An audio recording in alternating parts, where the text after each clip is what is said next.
Hello everyone, my name is Relax and Panic and this is another reaction to Hunter x Hunter. As always, if you want to see the reaction itself, just go down into my descriptions, follow the links, replace the parentheses dot parts with real dots, and enjoy. Once you've done, feel free to come back here and hear my thoughts about this episode. So, see you soon. For those that came back, welcome back. Now, there was a good episode, I already mentioned that. An escape in a way that I did not expect.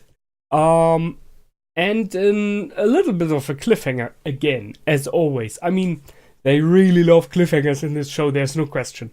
So let's start at the beginning. The snakes. So Bourbon set up this trap pretty nicely, and then just was unlucky. And in a way, I find it kind of interesting that I would say like a summoner of snakes lost against a summoner of bees. And then the summoner of bees was trapped. So they equaled each other out. And she was just happy in this case, just lucky that she escaped from the snakes without dying there. She would have escaped later on as well. And then she escaped from the cave, although that was something she would have done even without the help, because the examineers would have taken her out, as was mentioned. So, in a way, they played her there. I mean, she had no benefit from it now, because she didn't pass. She got the tag of Bourbon, but lost her own tag, so she didn't make it. So, in the end, she could have waited in this cave.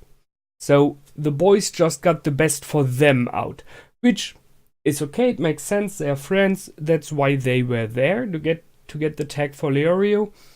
It is just that they kind of played her there and acted towards her that they will help her, which they only did partially.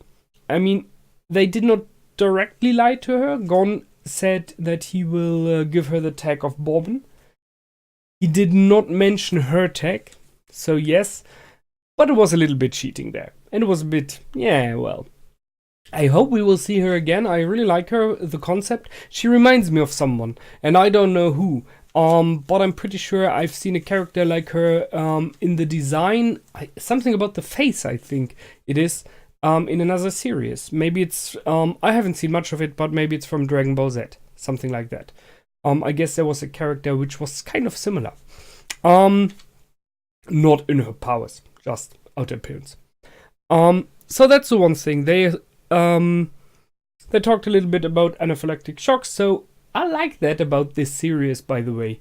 From time to time, they tell you something which is not completely common knowledge. I mean, anaphylactic shock as a word, as a effect is known to me.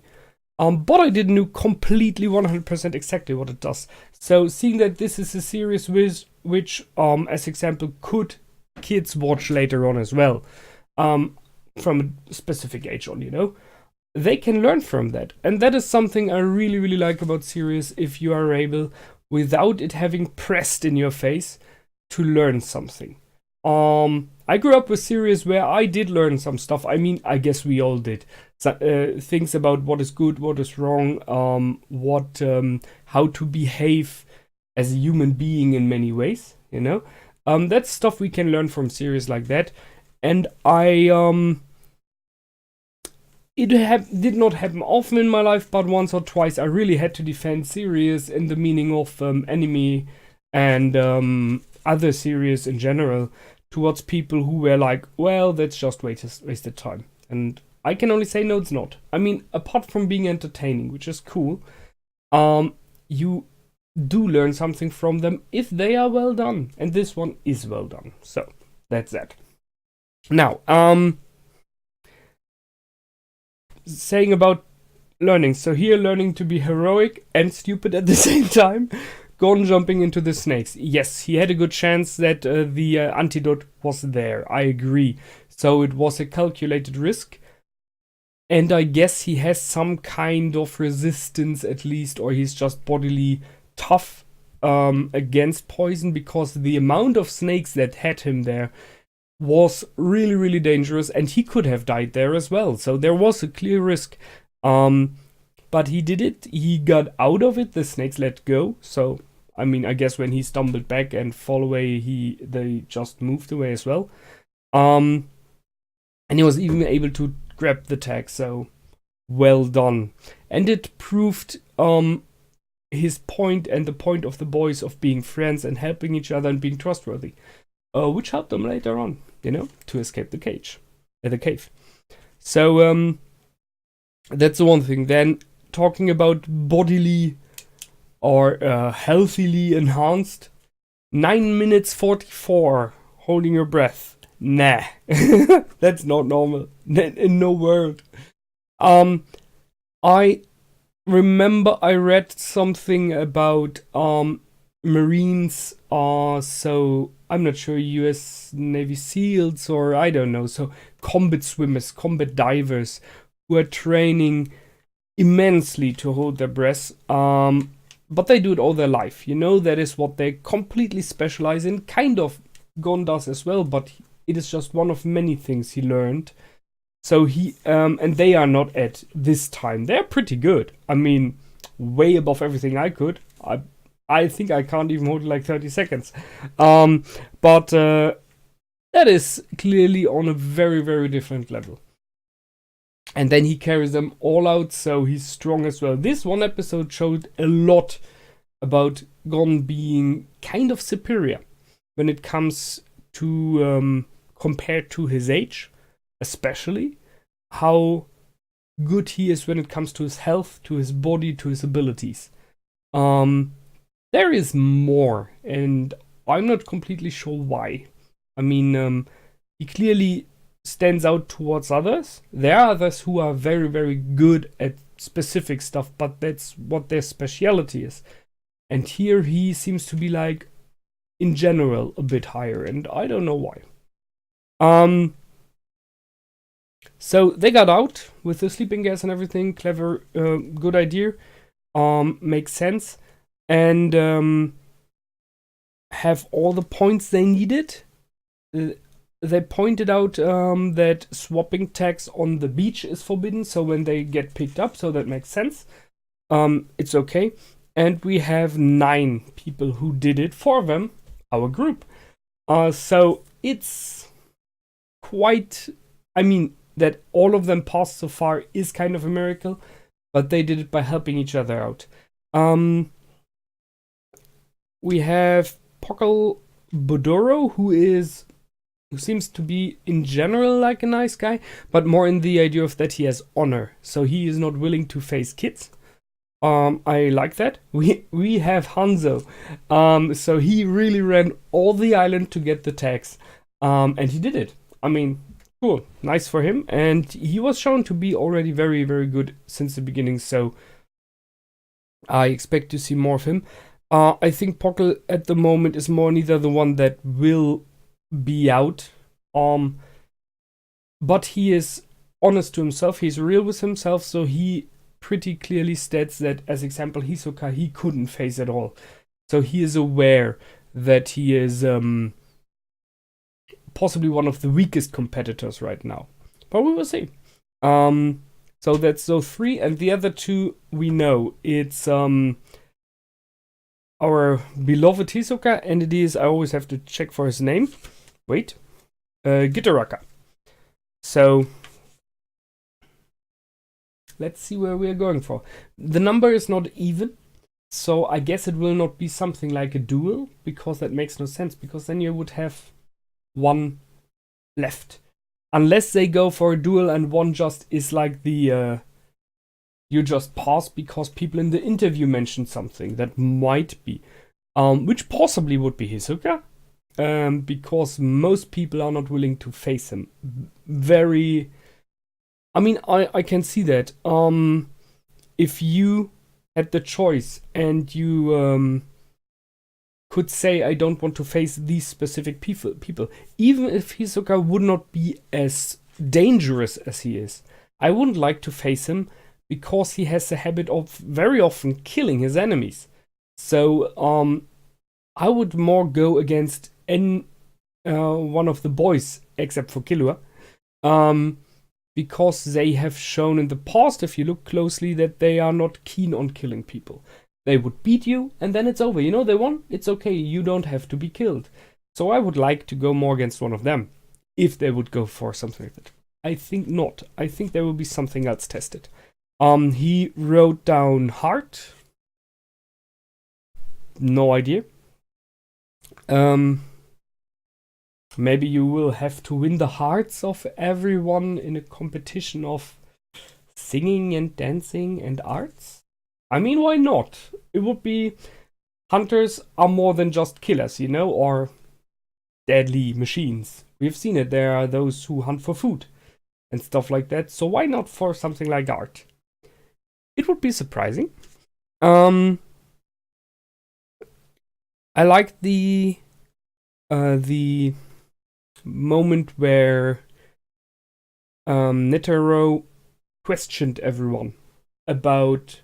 I mean, they did only show who are you looking out for, or who are you watching closely, and who is the one you don't want to face.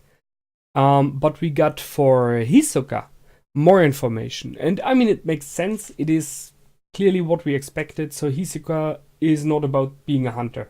It's about having the license, so he can kill without having any issues later on, because as a hunter, you're allowed to kill whoever you like, which is a bit harsh. So even he, with his abilities and powers, is aware that a whole world against you is something he cannot shoulder. So if he would kill someone in whatever kind of a state, he would have the whole of the police, army, whatever, following him, and there is a maximum that he can do. So I see that. He clearly stated that he would like to kill Netero, which to fight, but in the end that's killing. We had that in the past. Those who are worthy, he would like to fight. So, and then he will kill them, just to, you know, have the benefits of facing strong enemies. And if I got that correctly, Netero just did not set up any defenses, was not ready for a fight at all, so he would have been an easy prey. Which is kind of the opposite of what you would think you would do when you meet someone like Hisoka. But by doing so, he took the edge off. It was like, yeah, you can attack me now and you will kill me, because I'm unprepared. And that was something that Hisoka doesn't want. He wants him prepared. He wants him ready. He wants him at his best. So that was a clever move by the old guy. I see that. A man who knows his craft. Although you could question if that is not kind of like...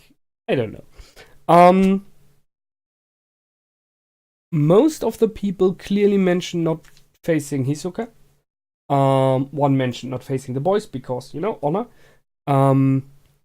And who are they watching out? And that's interesting, is for many Hisoka as well, because he's dangerous. But many have a view on Gon as well. So they are aware of what he is capable of or what he is doing there. And if you check who they named, I don't think anyone named any of the other three. So no one named Pockelbodoro or Hanzo. No one named Gitaraka either. So it was just about Hisoka, Gon, and one or two mentionings of Killua and one of Kurapika by Pockel, I think. So it's very clear that they are like favorites who are interesting. And that's the thing, because if as a master of the exam, you want to know who are the most interesting characters, the ones that are perceived, that are maybe respected or feared. And I mean, he knows now those two are, and they will face in the future, as we all know. So that's that. However, one last thing here. Hisoka mentioned that he would love one day to face off against Killua. So he is aware that Killua is way more dangerous than most of the others there. So we've seen it, we know it. And I can understand it, and I am not sure who would win. Because I cannot at all guess how strong they are. What we've seen from Killua is that he just stood behind his enemy and had the heart in his hand. And you could not see it. It just happened. What we've seen from Hisoka was kind of similar effects. Moments where he just dodged out of nowhere, where he just instantly hit with a throwing card and stuff like that. So they are on a level which is, for me as an on viewer, not sure who's better, or if there is even something like that. I don't know. Will it be the one who strikes first because just faster? Or will that be the moment when this person opens up and the other one can strike? I don't know who would win right now. So that's that. That's it from me this time, yes. And I'm looking forward to the finale, what it is about, because I have no clue. And I will see you over there. Until then, feel free to comment, like, and subscribe. My name is Relax and Panic. Goodbye and out.